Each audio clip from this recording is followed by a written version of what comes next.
Thank you, Day. Thank you, Day. Thank you, Oh. Day. Fresh ang mga day. Again? Fresh ang mga day. Fresh? O mga Day? Fresh ang mga day. Wala, we're fresh. Oh, fresh o mga Day. For the go. For the slay. Bakla. I think that's supposed to be our hashtag. Yeah. For the go, for the slay. Yeah. Who's the hashtag? For the go. For the slay. Bakla. Magandang araw po sa inyo at welcome back sa ating pinakabagong video. At usap-usapan po ngayon dito sa social media itong pambato natin sa Miss Eco International na si Alexi Brooks.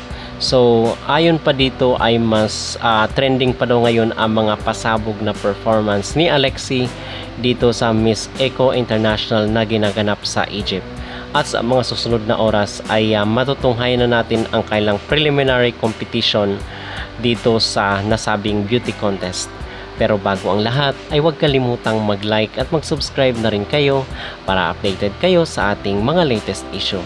At usapang Miss Eco International nga tayo sa videong ito dahil trending ngayon at viral ang mga pasabog na ganap ni Alexi Brooks doon sa Egypt. And in fact ay usap-usapan nga itong ginagaya niya daw ang estilo ni CJ Opiasa na kung saan is namigay ito ng mangoes dito sa mga judges para sa preliminary interviews. So yung masasabi ko lang or yung aking mag-reaction ay malaki talaga ang potensyal ni Alexi na siya ang mag-uwi ng corona dito sa Miss Eco International 2025 sa kadahilan ng siya ngayon ang standout at number 1 hot pick at talagang on top of the hot list talaga itong ating kandidata na si Alexi Brooks dahil sa kanyang mga pasabog na the moves doon sa Miss Eco International sa Egypt. So abangan po natin ang kalang preliminary competition and we are hoping for the best and we support Alexi Brooks.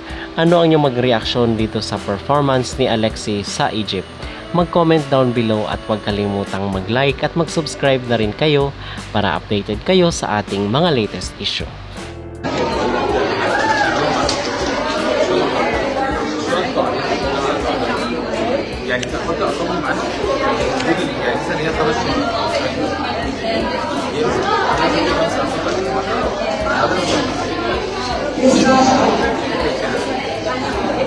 انا ما اعرفش كام.